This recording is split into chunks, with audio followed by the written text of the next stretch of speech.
Okay, so this video is about friction.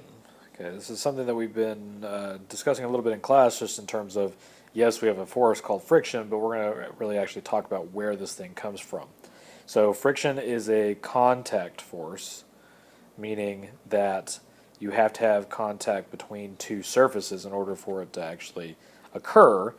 Friction is not one of those things that you throw something up into the air and well, your hand is not in contact with the ball or whatever you threw up. There can't be any friction there because there's actually no contact. Once the object comes back into your hand, now there's friction again because you actually have contact.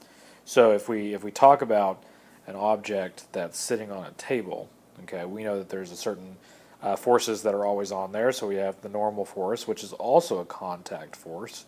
Can't have a normal force if you're not in contact with the surface. Then we also have gravitational force, force of gravity, and that's usually all we have on it, unless there's something else going on, like maybe we're going to pull it this way, so we have an additional force. Sometimes I call it FA for applied force. Okay, so we're going to pull it. Now we're going to make this table something that's not frictionless, so it's rough, and it could be like really rough, like sandpaper, or it could just be just a table. It's rough and things have a little bit of friction. So if that's the case, then we're going to draw some friction going back this way. Okay, so I'm going to call it FF. Sometimes I use just a lowercase f for the force of friction. All right. So what is the difference between the two contact forces that we have? We have the normal force and we have the force of friction. Well, the normal force is called normal for one because it's perpendicular, right? It's perpendicular to the surface. The force of friction is not perpendicular, it's parallel. So the force of friction is parallel to the two surfaces and only happens when we have an opposing force, or if we have motion and makes two surfaces want to slide past each other. Now, I say want to slide past each other because sometimes they don't slide past. You can have friction which causes something to not move because the friction is so great. So the force of friction is there only when you have movement or sliding between two surfaces, or there's another force that's trying to get you to move. Okay. Now, what is the direction of the force of friction? The force of friction it's kind of weird. We've kind of seen this in class a little bit, especially when we talked about the horse pulling a cart type deal, about what that force of friction looks like. So let's have a scenario here. We're going to have a mug, okay, so a coffee mug, right, or mug of whatever you want to drink. There we go. It looks like a mug, and it's sitting on a piece of paper. Why is it sitting on a piece of paper? Because that's where I want it. All right. So what we're going to do is we're going to take this piece of paper and we're going to pull it. We're going to pull it a little bit. We're going to pull it this way. Okay. So we're not pulling on the mug. We're pulling on the piece of paper. So where does the mug go? Does the mug stay there? Well, it could. If we pull on the piece of paper really, really quickly, it could be like one of our inertia demonstrations and it stays there. But I'm going to pull on it really slowly. So we're going to pull on it slowly. The mug itself is also going to move to the right. Okay, so I'm going to say the velocity is this way. So let's do a free body diagram on the mug real quick. So we have our mug. What kind of forces do we have on it? We know we have normal going up. We know we have gravity going down. And what else do we have? Well, you might notice that I'm not applying a force to the actual mug. I'm applying the force to the paper. But the mug is coming forward. Why?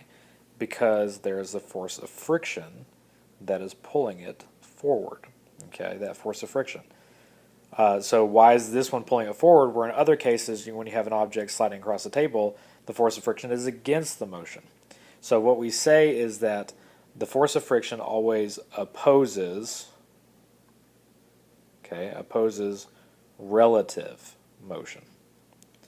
Motion between two objects. Relative motion. So what does that mean? It means that we are pulling the paper forward and the cup, because it has inertia, wants to stay where it is. Okay, and if it stays where it is, it would actually slide backwards on the piece of paper. Well, if friction is going to oppose that relative motion, that means the force of friction has to be going forward, has to be going along with the motion of the paper. Okay, similar to the same thing with the cart and the horse, or you stepping forward, you have to exert a force on the ground backwards. You are trying to slide your foot backwards, and the ground is doing something to you, causing you to go forward. So it opposes that relative motion. Okay.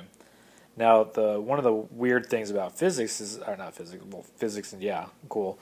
One of the weird things about friction is that it can actually change its amount depending on what you do.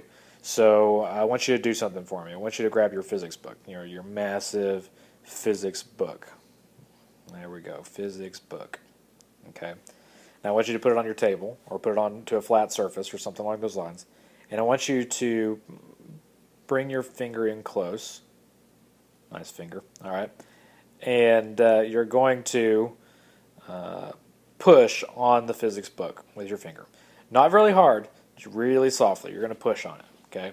And if you push on it really softly, maybe it's not going to move. So let's do a free body diagram real quick of what that would look like.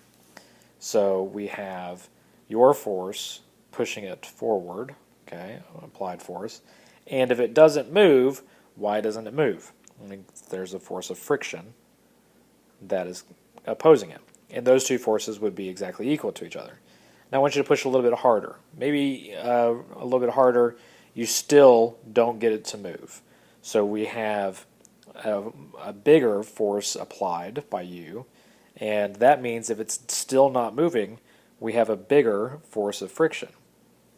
Okay, so the friction has actually gotten bigger because you applied a bigger force. The friction is bigger. It's still not moving, okay, but it is canceling each other out, the force of friction and the applied force.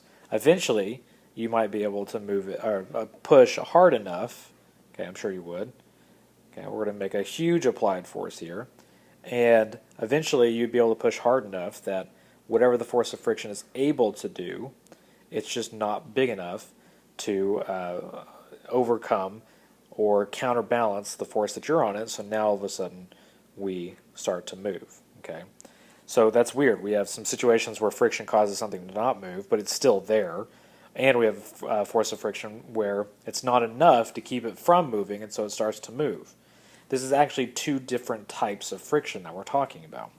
The friction where it's not moving is known as static friction, and we've actually seen that word before with static equilibrium. So this is static friction when we're not moving. Over here, when we are moving, this is known as kinetic friction. Okay, static friction and kinetic friction. Those are the two types of friction. Now, one last thing I want to talk about is where does this friction thing come from? Okay, so if we have an object sitting on a table and we zoom in really, really far to that surface right there, what we would find is, okay, this is that little box right there. What we would find is that the book or the box or whatever it is that's sitting there is very, very jagged. Okay, and we'd have to zoom in really, really far, like microscopic far. Okay, and it's very, very jagged, but so is the table. So the table is also very jagged, very irregular, jagged. Okay, now so this would be, let's say this is the book up here, this is the table down here. Okay, when those two surfaces slide, the jaggedness of each of the surfaces are going to hit each other. So we have like a, let's see if I can hone in on something real quick. So we have a little peak right there. Okay, that little peak might hit that little peak right there when the surfaces are sliding against each other. So this force of friction is a resistive force because of the two rough surfaces that are sliding against each other. Now you can make something with low friction by trying to minimize how rough it is on the microscopic level. So something like glass or ice or something like that is very, very smooth, even on the microscopic level, but it's still going to be rough to some degree. So it really is surface dependent. The different types of materials that you have will depend on how much friction you will see when two surfaces are sliding against each other. Okay, so we see that it does depend on the material. I want you to think about what else the force of friction might depend on. Think about different objects and what has more friction, what has less friction, And I'm going to leave that to a question in the video questions. All right, you guys have a great weekend.